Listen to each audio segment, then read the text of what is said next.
Hello दोस्तों, हमारे channel competitors club में आपका फिर से स्वागत है। आज के इस वीडियो में हम आपके लिए लेकर आए हैं सामान्य विज्ञान से पारिस्थितिकी तंत्र, जिसे हम कहते हैं इकोलॉजिकल सिस्टम। Ecological system. तो पारिस्थितिकी तंत्र क्या है दोस्तों? पारिस्थितिकी तंत्र जो है किसी क्षेत्र विशेष में वहाँ के जैविक एवं अजैविक घटकों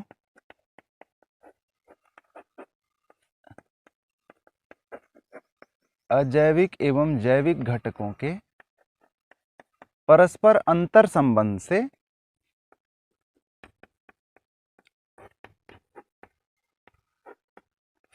बना जैविक तंत्र है।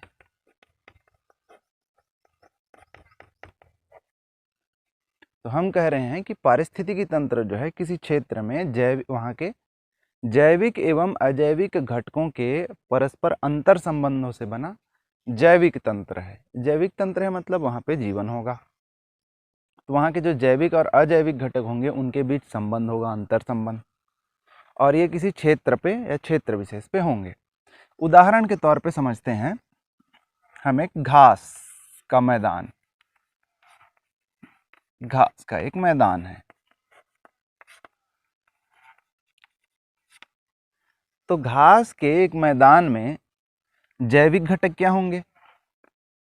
जैविक घटक होंगे घास, फिर उस पर रहने वाले कीड़े मकोड़े, जो कीट होंगे उस पर, टिड्डे वगैरह जो होंगे, नीचे की भूमि पर केंचुए वगैरह हो सकते हैं। तो ये सब जो होंगे वो जैविक घटक होंगे। इन पर निर्भर चिड़िया आदि होंगे, चिड़िया वगैरह जो इनको खाएंगे। तो ये सब होंगे वहाँ के जैविक घटक। हो सकते हैं वहाँ पे झाड़ियाँ भी हो।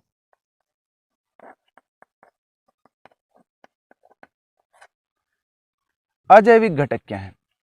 अजैविक घटक है इसमें मिट्टी, जल और जो वायु है वहाँ पे। तो ये जैविक अजैविक घटक मिल रहे हैं, इनके मध्य परस्पर अंतर संबंध है। क्यों? घास जो है मिट्टी जल वायु का प्रयोग कर रही है, टिड्डे भी जो है जल वायु का प्रयोग कर रहे हैं, तो इनके बीच अंतर संबंध है और उसके कारण एक जैविक तंत्र है, वहां पर एक जीवन पनपा हुआ है। तो ये घास के मैदान का पारिस्थितिकी तंत्र है। पारिस्थितिकी तंत्र। अपने आसपास देखिए दोस्तों, बहुत सारे पारिस्थितिकी तंत्र आपको दिख जाएंगे। पारिस्थितिक तंत्र जो है एक छोटे से बीकर या एक टायर में भरे पानी से लेकर समुद्र में भरे पानी तक हो सकता है। यानी वो बहुत छोटे से छोटा हो सकता है और बहुत बड़े से बड़ा हो सकता है। तालाब हैं, खेत हैं, एक पेड़ है, एक पेड़ से लेके एक जंगल है, ये सब के सब जो है अलग अलग प्रकार के पारिस्थितिकी तंत्र के उदाहरण हैं। पारिस्थितिकी तंत्र से संबंधित कुछ विशेष तथ्य और प्रश्न जो परीक्षा में पूछे जाते हैं उनको हम देख लेते हैं। सबसे पहला है ऊर्जा प्रवाह। तो ऊर्जा प्रवाह क्या होता है कि जो पौधे हैं, पेड़ पौधे, वो अपना भोजन स्वयं बनाते हैं, वो उत्पादक हैं। यहाँ पर जो घास है वो है उत्पादक। उत्पादक क्यों? क्योंकि अपने भोजन स्वयं बनाते हैं। किससे? सनलाइट से, सूर्य की रोशनी से ये अपना भोजन स्वयं बनाते हैं। ऐसा माना जाता है कि जितनी सूर्य की रोशनी पृथ्वी को मिलती है या धरती को मिलती है, उसके सिर्फ 10% ऊर्जा का ही पृथ्वी के स्वपोषी जीव या अपना भोजन बनाने वाले जो जीव हैं, घास आदि जो हैं, वो प्रयोग कर पाते हैं। अब इस घास पर जो है जो कीट या टिड्डे वगैरह जो होते हैं, जो घास पर निर्भर होते हैं, वो भी घास के द्वारा उत्पादित ऊर्जा का सिर्फ 10% ही ले पाते हैं। इन्हें हम कहते हैं प्राथमिक उपभोक्ता। प्राथमिक उपभोक्ता कौन होते हैं? जो सीधे ही उत्पादक पर निर्भर होते हैं। इनको ऊर्जा के लिए उत्पादक पर ही निर्भर रहना पड़ता है, तो ये प्राथमिक उपभोक्ता कहलाते हैं। अब इन कीट को, इन टिड्डों को जो है छोटे पक्षी खाएंगे। छोटे पक्षी खा सकते हैं या फिर मेंढक खा सकते हैं। तो ये जो कहलाएंगे, ये द्वितीयक उपभोक्ता कहलाएंगे। द्वितीयक उपभोक्ता। छोटे पक्षी या मेंढक को जो है सांप खा सकते हैं, या बड़े पक्षी खा सकते हैं। ये हो जाएंगे तृतीयक उपभोक्ता। और सांप और बड़े पक्षी को जो है बाज जैसे सर्वोच्च, चतुर्थ या सर्वोच्च उपभोक्ता जो हैं ये खाएंगे। परंतु हर स्थिति में जो ऊर्जा का प्रवाह है वो सिर्फ 10% ही होता है। यानी एक स्तर से दूसरे स्तर में जो ऊर्जा जाती है वो सिर्फ 10% ऊर्जा ही जाती है। इसे हम कहते हैं ऊर्जा प्रवाह का 10% नियम।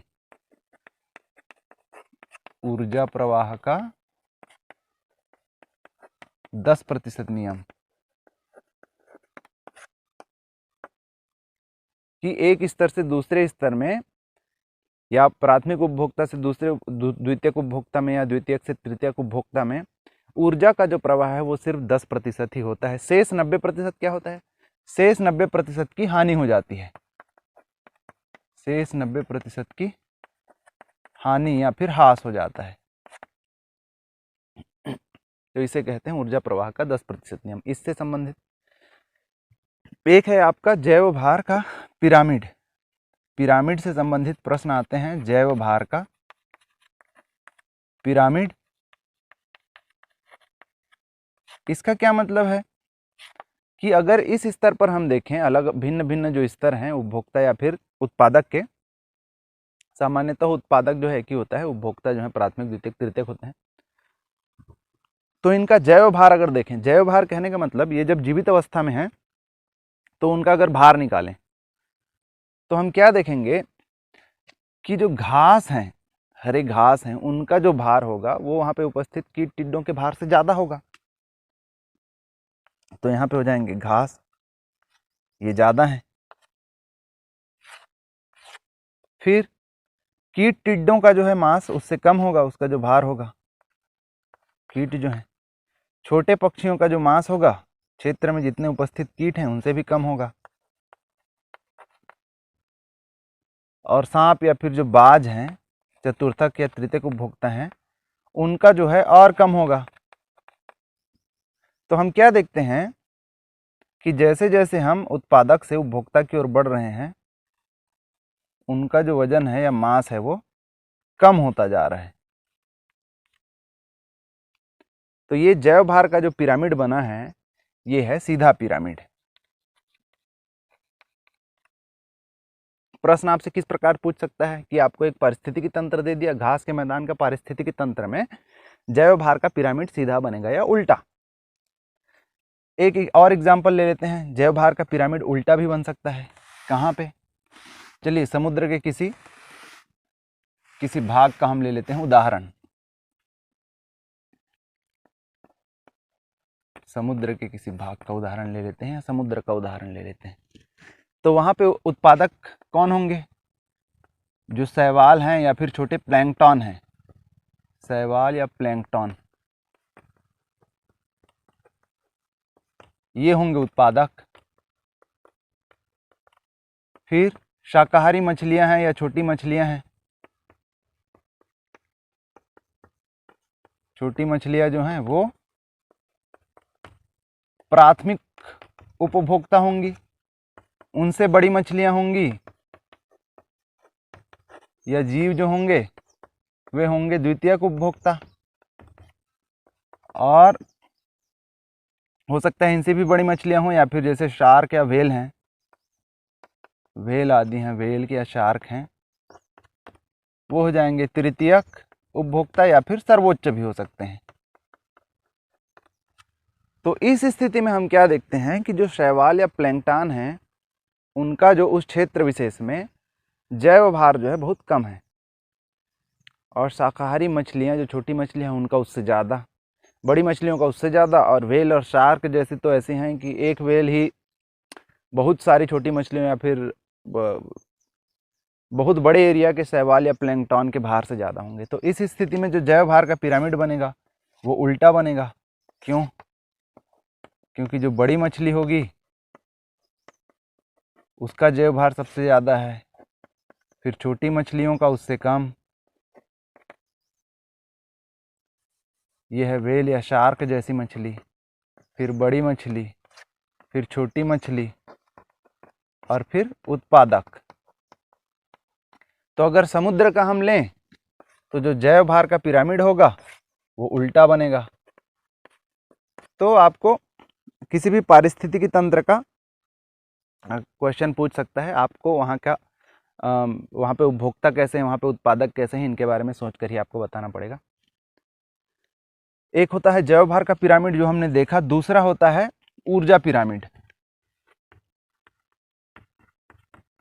ऊर्जा पिरामिड, तो ऊर्जा पिरामिड के हमने जैसे 10% नियम को अभी देखा कि उत्पादक में जो है वो ऊर्जा ज़्यादा होती है और उपभोक्ता में जाते जाते वो जो है कम होती जाती है। तो ऊर्जा पिरामिड सामान्यतः जितने भी इकोलॉजिकल सिस्टम है या पारिस्थितिकी तंत्र है उसमें सीधा बनता है, सीधा बनता है। सामान्य तौर पे जो है जो उत्पादक होते हैं उनमें ऊर्जा ज़्यादा होती है, और जैसे जैसे हम प्राथमिक या द्वितीयक उपभोक्ता में जाते जाते हैं या तृतीयक में जाते जाते हैं ऊर्जा जो है कम होती जाती है, ऊर्जा घटती जाती है।